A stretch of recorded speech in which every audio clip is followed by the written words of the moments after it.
butterfly or Bigfoot? Maybe I'll go and see next time. Anyway, also on the way up down the hill, don't let the little ones or the older ones reach outside of the train and grab bushes or branches. Yeah, Grandma. You never know what's sitting on that bush or branch. You can come back with a handful of leaves, or you can come back with a very unhappy spider, or worse yet, you can come back with a very angry bee. And I know the bees like to land on these ferns. And the only way I know that is coming down the hill a few years ago, I hit a fern with my elbow, and there was a bee on it. And I hit him once, he tagged me twice. Very shocking experience. So, as long as you keep your hands in, you shouldn't have any issues with those critters. Now, hopefully nobody's concerned about elevation changes. Good. We'll build a little air pressure, be on a roll. Did you say we're going to see a butterfly Bigfoot? Huh? No, Dad. That's what I heard. No. Hey. We could see anything to like a butterfly or a Bigfoot. They were taking a picture. You gotta face forward.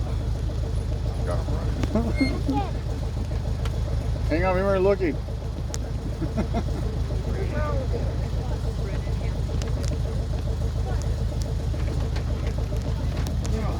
Stop. Hands inside the cart.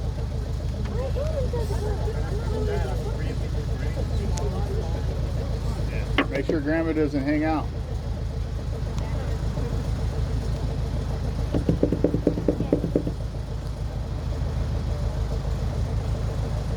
How fast is it gonna go? 35. Not fast enough. Just gonna sit in a sweat bucket.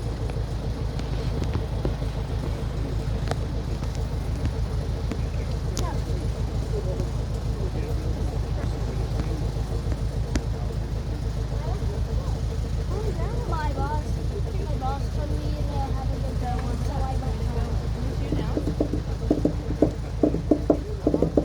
That's what it does. Don't take it off. Don't take it off. I was thinking we take them off when we get home. There's a purple pair we haven't done before.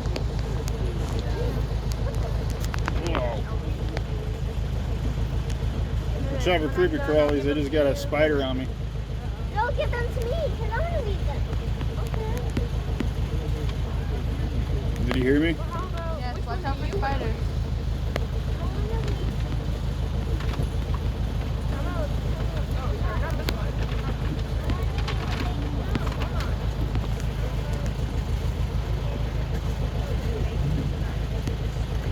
Yeah, maybe.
train track is confused.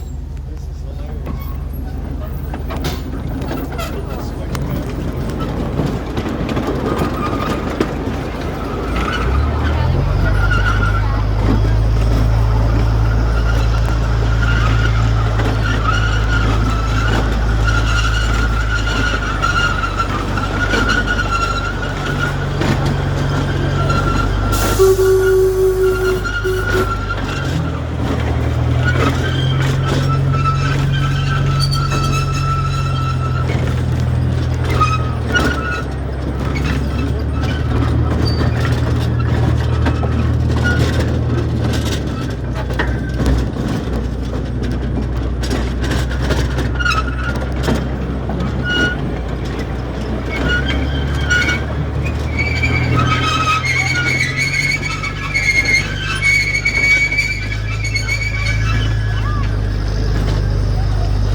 I think we're trespassing.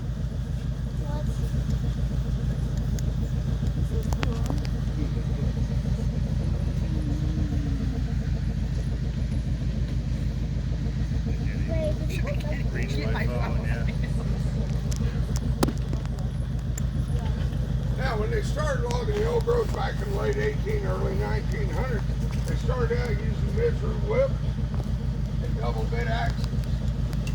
And I can tell you, it'd take a little while to take the big trees down using an axe, especially the big ones. I read down below it could take up to 2 weeks. And we're not talking 8-hour days. We're talking anywhere from 12 to 16-hour days and 2 guys chopping at the tree. So it definitely some sore shoulders after that.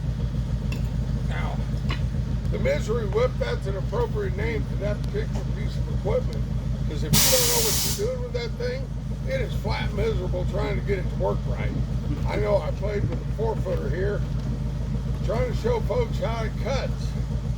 After about a week of getting hung up and stuck, I threw the saw down and said, well, there's got to be something wrong with that saw.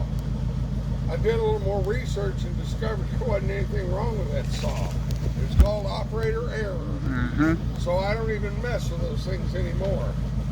I let the professionals show folks how they work. And by professional, I'm talking about the folks that go out and do these logging competition shows. And if you've never seen one, it would be worth watching it one time, if nothing else, just for the crosscut section. So I'll tell you what, it's pretty impressive to see a couple of people take one of those saws and log about this big around and be able to cut that log almost as fast as a modern chainsaw. It is really wild. Now, once they started making chainsaws, the first ones were relatively small and very task specific. Easy for me to say. Now, they were gravity feed, so that meant if you needed a vertical and a horizontal cut out in the woods in the same area, you wind up carrying 2 saws out. Now, when they came up with this hybrid here, this red one on the board here, that one you loosen the thumb screw, push down on a lever, and the bar would rotate. So it'd keep the power head oriented right, and you could basically stop them having to carry 2 out. Now, once they figured the carburetor out, all bets were off. The size and weight of those saws went up so much that some of those chainsaws down there in the 1950s weigh upwards of 30 to 40 pounds each. Imagine going to work in the morning and have the boss hand you one of those and say, okay, that's yours for the day.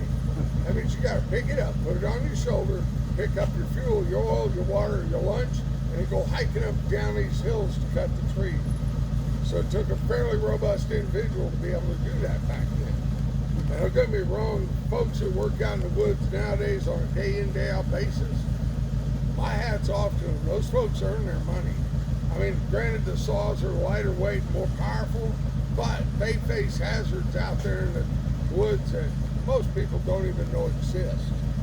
And I've cut a few trees, so I can vouch for some of those dangers. The biggest tree I've ever cut was 6 foot in diameter.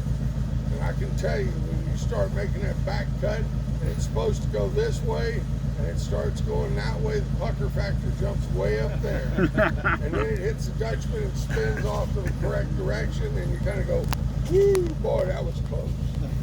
So it can get a little hairy out there sometimes. Now, once you have the trees cut, how do you get them up to a flat or a landing where you can do something with them?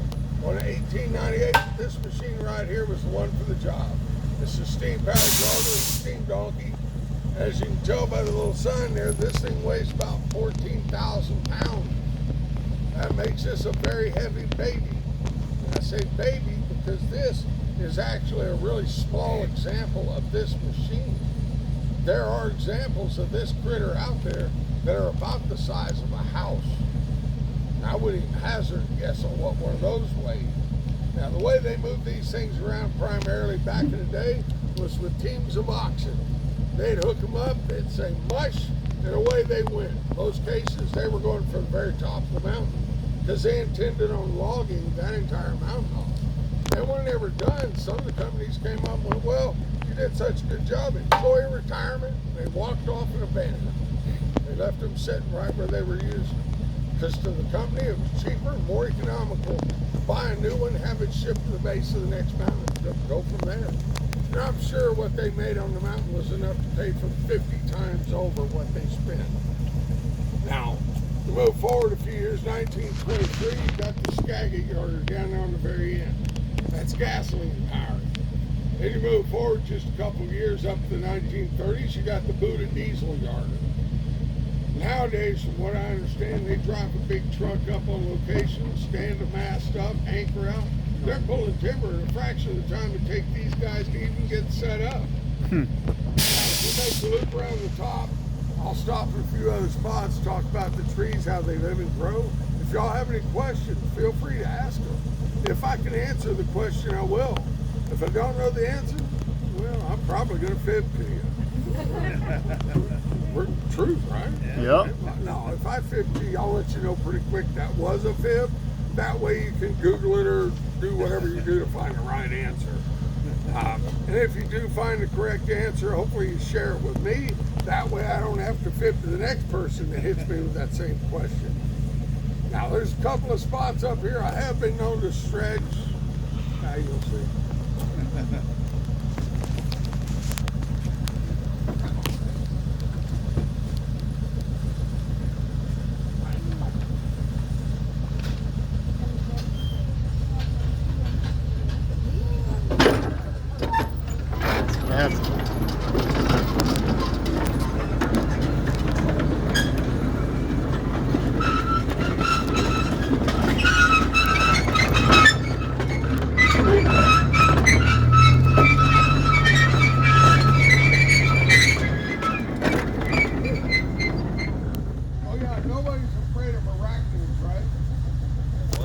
Spiders. If you were, the best I could say is laugh at the one up in here. When people laugh at him, he gets embarrassed and he freezes. So far, I've never seen him move a muscle, but hey, you never know.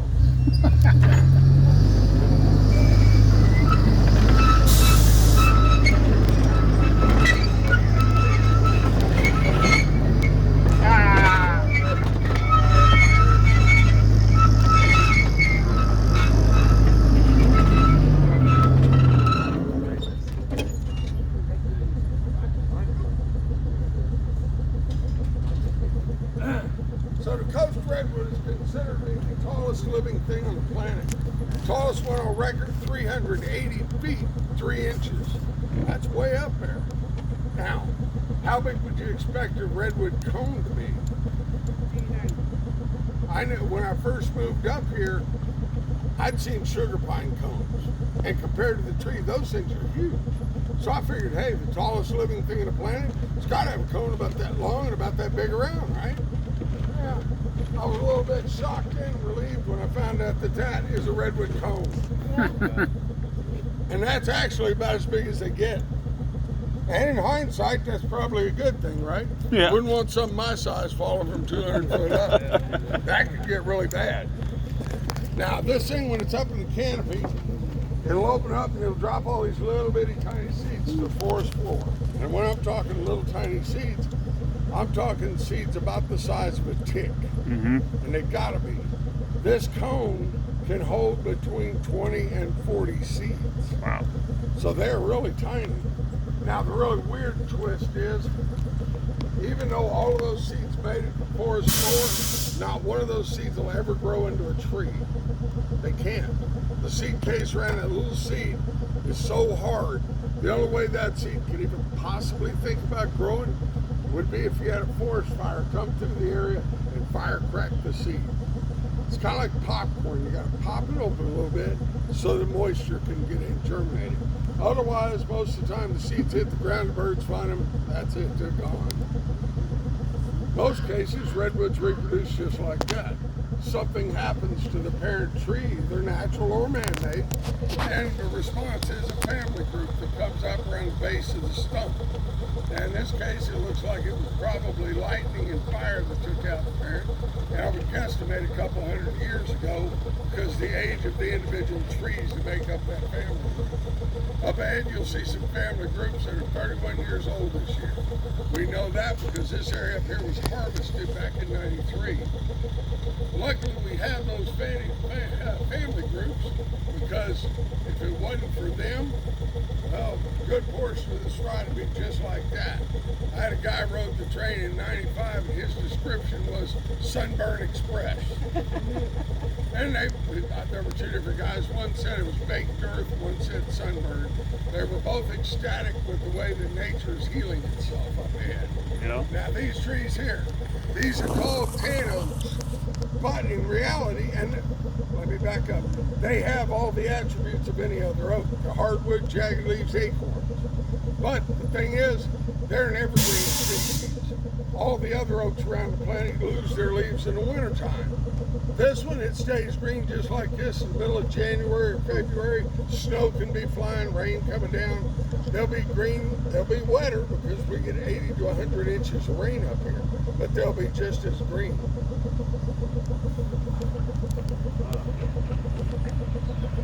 Yeah, sweat like a pig on the lathe. Yeah.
It's not like the family car where you get jump in, turn the key on and go.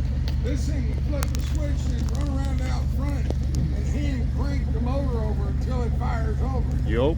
Now, that's what it's got in common with that bulldozer over my shoulder back here. That dozer is kind of rare because it's gas powered and hand cranked to start as well. Now, everybody knows those cartoon characters, right?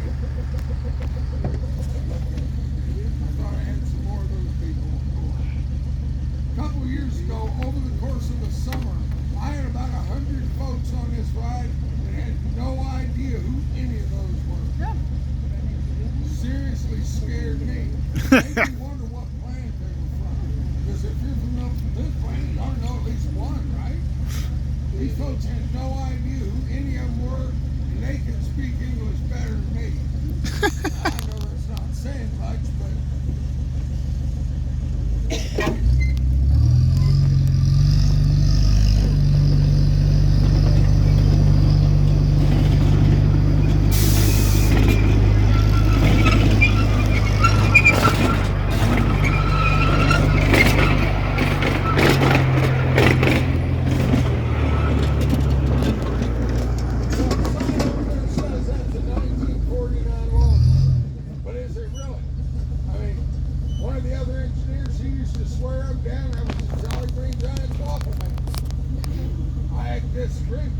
where you put the waffle batter. To me, it looks more like Paul Bunyan's French fry cutter. But hey, we can both be wrong. It could be that. But to tell you the truth, I'll lean towards the imaginative side of it every time. Because I'll tell you what, without imagination in this world, it'd be really boring. Everybody does know Peter Rabbit, right? Yeah. Look, Callie. Callie, Peter Rabbit.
I don't know what kind of mood the bear'd be in if we came around the corner and interrupted them. I had somebody ask me the other day what kind of paper they use.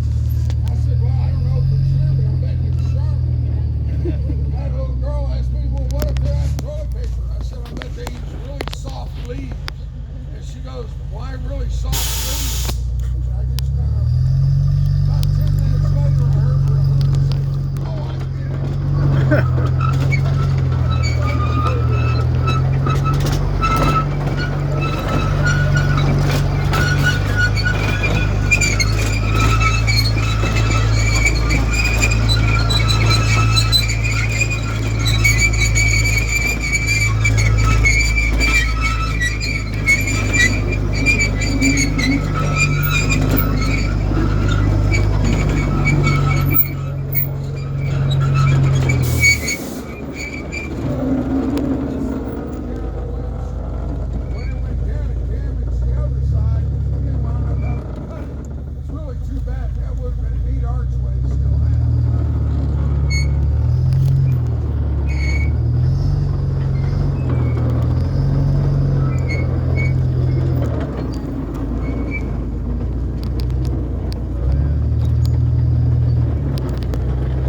Train.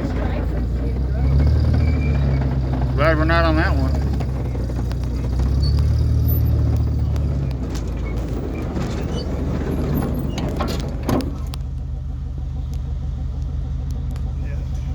So 1955, when they put this train right in, that was the engine that pulls you up and down the hills. That is until the day they made Bigfoot mad and he hit it with his arm. Nobody's buying that. I believe it. Okay, at least one. Thank you. Actually, back in '93, I said they harvested up here. Well, when they did, they took away all the windbreaks. Consequently, the first big windstorm that came in '95, they said they lost 80 plus trees up here in this flat in one night. Damn. That would have been a long night. Now, nobody was too broken-hearted about the fact this thing got wrinkled. Everybody I've talked to that ever operated said it was probably the most cantankerous piece of junk you'd ever want to run. Part of the reason was you had to climb inside of it to operate it. To make it more fun, most vehicles have what's called a firewall between the motor and the operator, right? This thing is called non-existent. So all the heat that motor generated came right back to the operator. That make you kind of warm. Yeah. The other thing that made it fun was when the brakes failed. That happened occasionally. You had to jump out real fast and throw a 4x4 between the wheels to stop it. That don't sound like no fun to me. And I'm betting there's a few OSHA violations mixed in there. What's OSHA? Well, and maybe even in the NTSB. Now, RIP.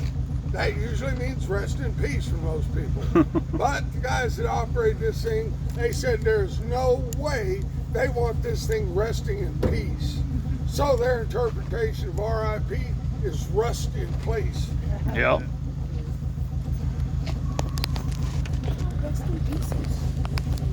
And this old guy over here on the right, that's old Charlie. It takes a long time to become a driver on this thing. It took me 10 years and I'm the mechanic. So I know more about it than anybody, but Charlie was here before I was. Well, he didn't. He just didn't look like he was up to the task anymore. I'm not sure I am either.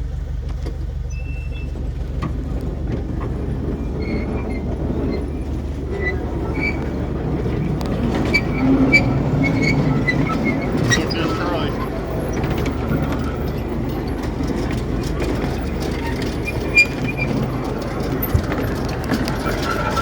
All the way back. Allie, having fun? Presley, having fun?